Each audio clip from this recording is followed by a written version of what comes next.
வணக்கம். இது இலங்கையின் இன்றைய பிரதான செய்திகள். முதலில் தலைப்புச் செய்திகள். அரசாங்கத்துடன் ஆட்டத்தை ஆரம்பித்த விமல் பகிரங்க சவால்.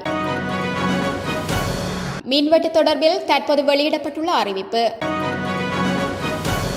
வெளிநாடுகளில் இருந்து அனுப்பப்படும் பணத்துக்கான ஊக்குவிப்பு தொகை அதிகரிப்பு. ஜனாதிபதி தலைமையில் 11 பேர் கொண்ட பொருளாதார பேரவை. இலங்கை மக்களுக்கு மகிழ்ச்சியான தகவலை வழங்கிய எரிசக்தி அமைச்சு. ஐநா மனித உரிமைகள் பேரவையில் இலங்கைக்கு சாதகமாக ரஷ்யா மற்றும் பெலரஸ். பெண்களின் உரிமைகளை அரசாங்கம் உறுதி செய்ய வேண்டும் ஐக்கிய தேசிய கட்சி. தொடர்வன விரிவான செய்திகள். முடிந்தால் எரிபொருள் தட்டுப்பாட்டை 100% இல்லாமல் செய்து காட்டுங்கள் என தேசிய சுதந்திர முன்னணியின் தலைவரும் நாடாளுமன்ற உறுப்பினருமான விமல் வீரவம்ச சவால் விடுத்துள்ளார். 3 நாட்களில் எரிபொருள் தட்டுப்பாடு ஏற்படும் என்று குறிப்பிட்டதாலேயே எரிபொருள் தட்டுப்பாடு ஏற்பட்டது என்று அரசாங்கத்துக்குள் சிலர் கூறுவது தொடர்பில் கவலை அடைகின்றேன் என்றும் அவர் மேலும் தெரிவித்துள்ளார். நாட்டில் இன்றைய தினமும் சில வலயங்களுக்கு 7.5 மணி நேரம் மின் துண்டிப்பு நடைமுறைப்படுத்தப்படும் என இலங்கை மின்சார சபை அறிவித்துள்ளது. காலை 8 மணி முதல் இரவு 11 மணி வரையான காலப்பகுதியில் 2 கட்டங்களாக இந்த துண்டிப்பு நடைமுறைப்படுத்தப்படும் எனவும் தெரிவிக்கப்பட்டுள்ளது.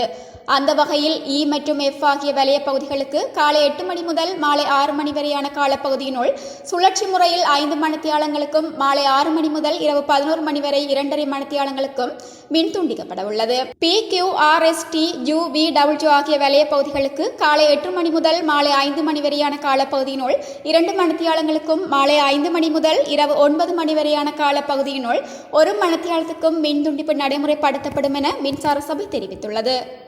புலம்பெயர் தொழிலாளர்களால் நாட்டுக்கு அனுப்பப்படும் பணத்துக்கான ஊக்குவிப்பு தொகையை அதிகரிப்பதற்கு அமைச்சரவை அனுமதி அளித்துள்ளது. இலங்கைக்கு அந்நிய செலாவணி கிடைக்கின்ற முக்கிய துறையான வெளிநாட்டு வேலைவாய்ப்புகள் மூலம் வருடாந்தம் 7 முதல் 8 பில்லியன் அமெரிக்க டாலர் வருவாய் கிடைக்கின்றது. அவ்வாறு புலம்பெயர் தொழிலாளர்களால் நாட்டுக்கு பண அனுப்புதலை ஊக்குவிப்பதற்காக $1 10 ஊக்குவிப்பு தொகை இதுவரை வழங்கப்பட்டது. இந்த நிலையில் எதிர்வரும் சித்திரை புத்தாண்டு காலத்தில் நாட்டுக்கு பணம் அனுப்புதலை ஊக்குவித்தல் மற்றும் புலம்பெயர் தொழிலாளர்களை பாராட்டுதல் போன்ற காரணிகளுக்காக குறித்த ஊக்குவிப்பு தொகையை $38 அதிகரிக்க தீர்மானிக்கப்பட்டுள்ளது. இதற்காக தொழில் அமைச்சர் முன்வைத்த யோசனைக்கு அமைச்சரவை அனுமதி வழங்கியுள்ளமையும் குறிப்பிடத்தக்கது. ஜனாதிபதி தலைமையில் 11 உறுப்பினர்கள் அடங்கிய பொருளாதார பேரவையை நியமிக்க அமைச்சரவை அனுமதி வழங்கியுள்ளது.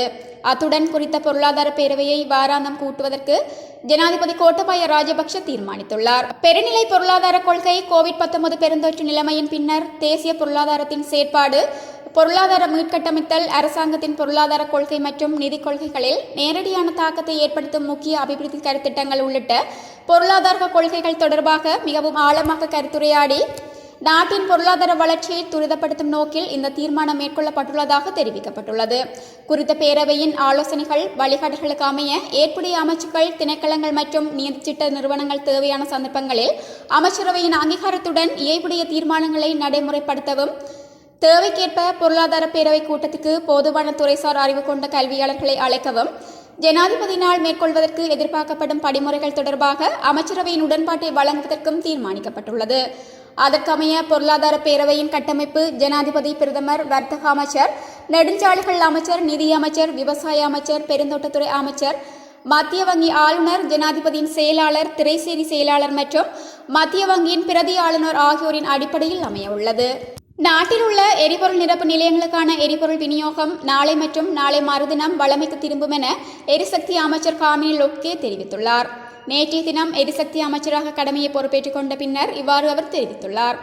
2 கப்பல்களில் இருந்து இறக்கப்பட்ட எரிபொருள் இருப்புகள் தற்போது எரிபொருள் நிலையங்களுக்கு விநியோகிக்கப்படுவதாகவும் அவர் தெரிவித்துள்ளார். ஆயினும் நேற்றைய தினமும் நாடளாவிய ரீதியில் எரிபொருள் நிரப்பு நிலையங்களுக்கு அருகில் நீண்ட வரிசைகள் காணப்பட்டன.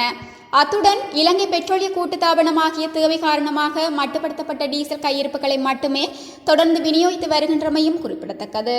உக்ரைன் மீதான படையெடுப்பு தொடர்பாக தடைகளை எதிர்கொண்டுள்ள ரஷ்யாவும் பெலரஸும் ஐநா மனித உரிமைகள் பேரவையில் இலங்கைக்கு சாதகமாக கருத்துக்களை வெளியிட்டுள்ளன. இலங்கை மனித உரிமைகள் நல்லிணக்க நடவடிக்கைகளின் கணிசமான முன்னேற்றம் கண்டுள்ளதாக ரஷ்யா தெரிவித்துள்ளது. ஐநா மனித உரிமைகள் பேரவையின் 49வது அமர்வில் நேற்று பேசிய ரஷ்யா, அதிகமாக தமிழ் மக்கள் வாழும் பகுதிகளில் உட்கட்டமைப்பு வசதிகள் மேற்கொள்ளப்படுவதாகவும் கூறியுள்ளது.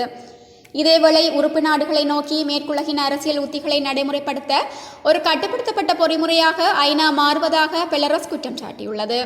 இதனை மனித உரிமைகள் ஆணையாளர் அலுவலகத்தினால் தயாரிக்கப்பட்டு வெளியிடப்பட்ட இலங்கை மற்றும் பெலரஸ் தொடர்பான அறிக்கைகள் காட்டுவதாகவும் தெரிவித்துள்ளது. அத்தோடு போருக்கு பிந்தைய இலங்கை அரசாங்கத்தின் அபிவிருத்தி மற்றும் நல்லிணக்க முயற்சிகளை தாம் பாராட்டுவதாகவும் பெலரஸ் அறிவித்துள்ளது.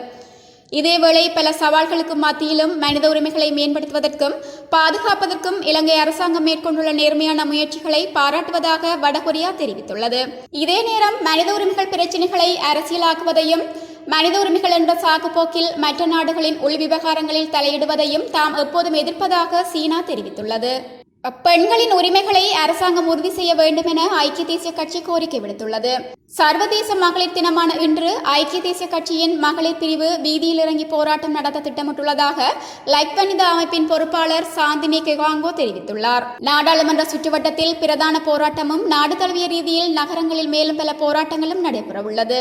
நாட்டில் சிரமங்களை எதிர்நோக்கும் அனைத்து பெண்களும் கட்சி பேதமின்றி இன்றைய போராட்டத்தில் கலந்து கொள்ள முடியும் என அவர் மேலும் தெரிவித்துள்ளார். பெண்களின் உரிமைகளையும் பொருளாதாரத்தையும் பாதுகாக்குமாறு அரசாங்கத்தை வலியுறுத்தும் வகையில் குறித்த போராட்டம் முன்னெடுக்கப்பட உள்ளமை குறிப்பிடத்தக்கது.